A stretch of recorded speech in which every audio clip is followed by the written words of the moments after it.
Hello, welcome to everybody. एक बार फिर से आप सभी का आपके अपने यूट्यूब चैनल पर हार्दिक स्वागत है। गवर्नर जनरल और वायसराय की जो सीरीज़ चलाई गई थी अपनी, उसी सीरीज़ को आगे बढ़ाते हैं। आज उसका दूसरा पार्ट है। मेन इम्पोर्टेंट गवर्नर जनरल और वायसराय की जो सीरीज़ चल रही है उसी को आगे बढ़ाया जाए। उसका पार्ट सेकंड है आज।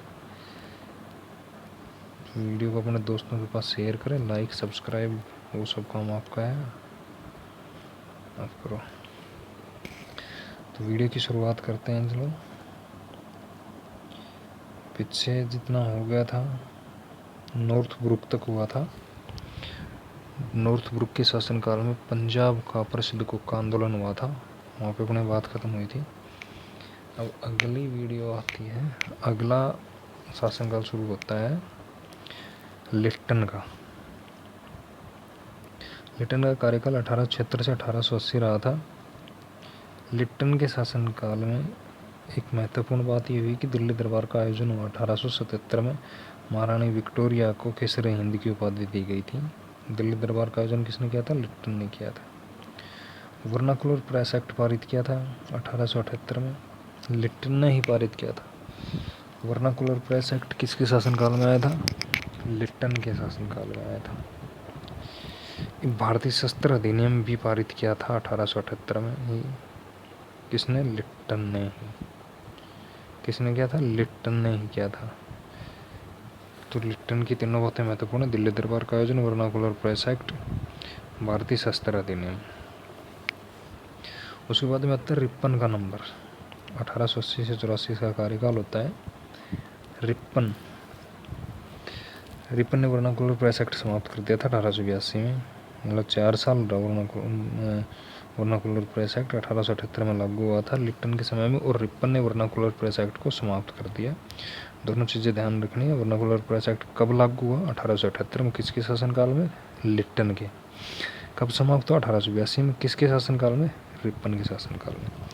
स्थानीय स्वशासन का जनक माना जाता है रिप्पन को। स्थानीय स्वशासन की स्थापना की। स्थानीय स्वशासन का जनक कौन सा देश है? बहुत इम्पोर्टेंट क्वेश्चन है। स्थानीय स्वशासन का जनक देश कौन सा है? मतलब चीन है। सबसे पहले स्थानीय स्वशासन चीन में लागू हुआ था। एक रिप्पन के समय में 1881 में नियमित जनगणना शुरू हो चुकी थी। नियमित जनगणना की शुरुआत किसके शासनकाल में हुई? रिप्पन के शासनकाल में हुई। रिप्पन ने शिक्षा में सुधार के लिए विलियम हंटर कमीशन आयोग की स्थापना की थी। विलियम हंटर आयोग की स्थापना किसने की? रिप्पन ने। शिक्षा में सुधार के लिए, भारतीय शिक्षा के स्टैंडर्ड को सुधारने के लिए रिप्पन ने विलियम हंटर कमीशन की स्थापना की थी। उसके बाद में नंबर आता है डफरिन का। डफरिन का शासनकाल 1880 से 88 रहा। डफरिन का शासनकाल कितना रहा था? 1884 से 1888। डफरिन के शासनकाल में 1885 में 28 दिसंबर 1885 में बॉम्बे में कांग्रेस की स्थापना होती है। ये क्वेश्चन पूछा जाए कि कांग्रेस की स्थापना, भारतीय राष्ट्रीय कांग्रेस की स्थापना किसके शासनकाल में हुई थी? तो किसके शासनकाल में हुई थी? डफरिन के शासनकाल में।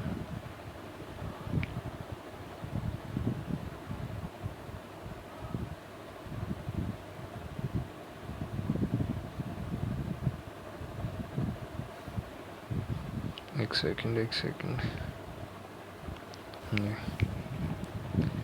अगला नंबर आता है करजन का।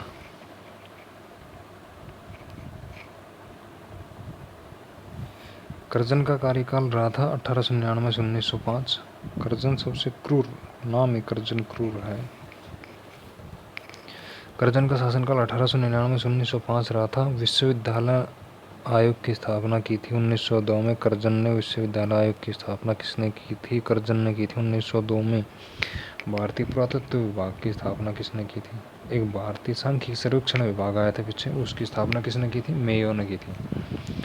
यह भारतीय पुरातत्व विभाग 1904 में स्थापना हुई थी, करजन ने की थी। पुरातत्व विभाग की स्थापना किसने की? करजन करता है, 1904 में करता है। करजन ने ही बंगाल का विभाजन किया था 1905 में। बंगाल का विभाजन किसने किया? करजन ने किया 1905 में। सबसे ज़्यादा रेलवे लाइनें किसने बिछाई? करजन ने बिछाई। रेलवे की शुरुआत हुई थी 1854 में डलहौजी के शासनकाल में, 53 में। और सर्वाधिक रेलवे लाइन बिछाने का काम करता है करजन। ठीक है, करजन ने मैक्सिमम रेलवे लाइनें बिछाई। अगला नंबर आता है, आगे आता है मिंटो द्वितीय। मिंटो फर्स्ट भी आ लिया इससे पहले। मिंटो द्वितीय है ये, जिसका कार्यकाल 1907 से 1910 रहा था। 1907 से 1910, 1906 होगा फिर ये, 1906 है।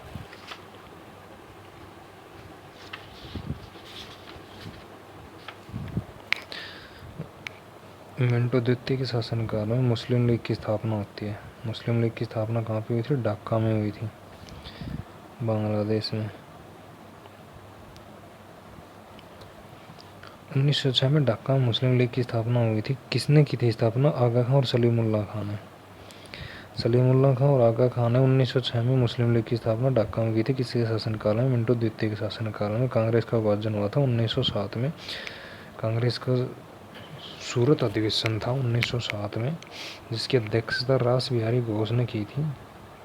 उसमें कांग्रेस, नरम दल और गरम दल दो भागों में बट गई थी। तो ये चीज़ भी पूछा जाता है कि कौन सा अधिवेशन था, कहाँ था, कब बटी थी। ये पूछा जाता है कांग्रेस का विभाजन किसके शासनकाल में हुआ? तो मिंटो द्वितीय के शासनकाल में कांग्रेस का विभाजन हुआ। उसके बाद नंबर आता है हार्डिंग द्वितीय का। हार्डिंग द्वितीय का शासनकाल कितना? 1910 से 1916।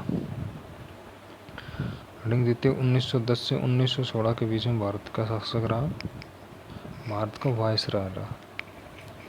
हार्डिंग द्वितीय एक बार फिर से दिल्ली दरबार का, एक बार लिट्टन के शासनकाल में दिल्ली दरबार का आयोजन हुआ था। ब्रिटेन की महारानी को केसर हिंद की उपाधि दी गई थी। ठीक है, अब दूसरी बार दिल्ली दरबार का आयोजन हार्डिंग द्वितीय करता है 1911 में, जब ब्रिटेन के सम्राट जॉर्ज पंचम भारत आते हैं। जॉर्ज पंचम भारत आ रहा है, उसके स्वागत में दिल्ली दरबार का आयोजन किया जा रहा है। सबसे एक मेन इम्पोर्टेंट बात ये भी है कि एकमात्र ब्रिटिश सम्राट था जो भारत आया, जॉर्ज पंचम। बंगाल विभाजन को समाप्त भी 1916 में हार्डिंग द्वितीय ने किया था। बंगाल विभाजन रद्द किसने किया था? हार्डिंग द्वितीय ने 1916 में बंगाल विभाजन रद्द कर दिया था। ठीक है, बंगाल का विभाजन किसने किया था? मिंटो द्वितीय ने किया था 1907 में। फिर उसके 9 साल बाद में बंगाल विभाजन रद्द कर देता है हार्डिंग द्वितीय। एक मेन इम्पोर्टेंट बात आती है कि दिल्ली कोलकाता से दिल्ली को राजधानी बनाया गया, यानी कि राजधानी को स्थानांतरित कर दिया गया। कोलकाता स्थानांतरित करके दिल्ली राजधानी बनाई गई 1912 में। हार्डिंग द्वितीय के शासनकाल में बनी थी। यानी कि क्वेश्चन पूछा जाए कि कोलकाता से दिल्ली राजधानी कब बनाई गई, तो 1912 में बने। किसके शासनकाल में? हार्डिंग द्वितीय के शासनकाल में। ठीक है, एक मेन सबसे इम्पोर्टेंट बात हार्डिंग द्वितीय की बग्घी पर, हार्डिंग की बग्घी के ऊपर ये जब एक कहीं पे आज जा रहे थे अपने साधन से, तो उनके ऊपर बम किसने फेंका था? 1912 में रास बिहारी घोष ने बम फेंका था। हार्डिंग द्वितीय की बग्घी के ऊपर रास बिहारी घोष ने बम फेंका था। सबसे इम्पोर्टेंट बात है, ध्यान रखने वाली बात है। इसी के साथ अपने सेशन की समाप्ति होती है। ये दूसरा पार्ट था। अभी तीसरा पार्ट और डाला जाएगा। गवर्नर जनरल और वायसराय जो बचे हुए हैं, मेन इम्पोर्टेंट्स रखते हैं जो एग्जाम की तरफ से, उनके लिए तीसरा पार्ट और डाला जाएगा। उसको भी देखना। तीनों पार्ट आप देखोगे तभी आपको पता चलेगा कि किस में क्या है और क्या नहीं है।